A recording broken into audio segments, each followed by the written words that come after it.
The driver's license and social security card in the man's wallet said his name was Edmund Fraker. He had been Edmund Fraker for a couple of months now and was getting used to it. If they caught him, the name would trace back to a dead end, giving his employers deniability. Not that he would get caught. It had never happened. No reason to think it would that night. Still, get cocky, get hit. The war had taught him that. He took the knife from his pocket, flicked the blade open with the snap of his wrist, and slit the police tape on Ingram's apartment door. The deadbolt was unlocked, so he slid the blade into the gap between the door and jamb, found the latch tongue, and eased it back. A moment later he stood inside with his back against the closed door. He listened for a while. No doors opened in the hall. No curious neighbors, no shouts of alarm. He turned on his penlight and shaded the narrow beam with his hand, and used it to avoid furniture as he crossed to the windows and pulled down the blinds. When he crossed back, he glanced through the open door to the bathroom, and his light picked up the dark blood on the tiles. He wedged a straight-back chair under the front doorknob just in case. It would hold for a few seconds. Not that he expected anyone, but he thought of himself as a careful man. He pulled on thin medical gloves and started his search. Fraker savored assignments like this, a nighttime creep, clandestine, solo. During the war, he discovered night was his territory. Where most feared the darkness, he welcomed it. No, loved it.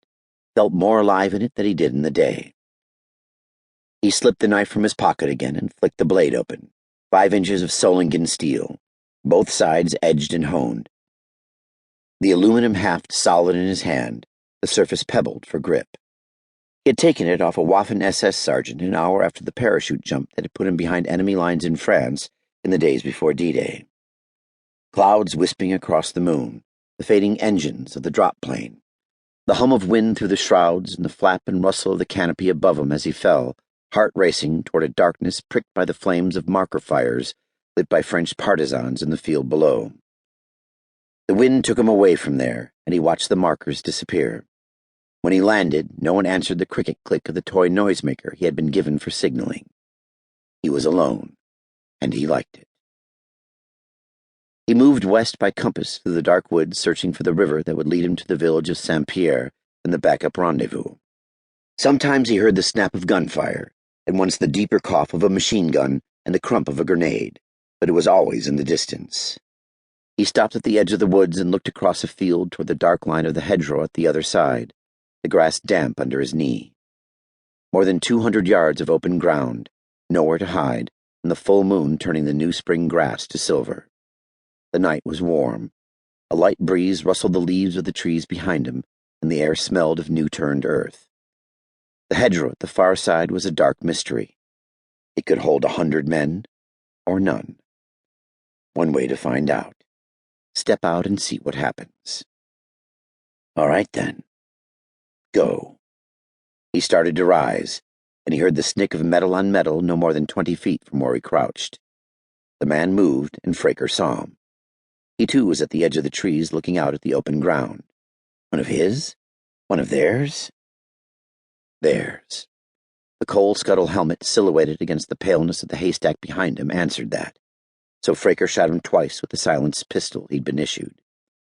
Near the dead man's hand was the knife and the piece of garlic sausage he had been about to eat. The snick of the blade opening was the noise that betrayed him.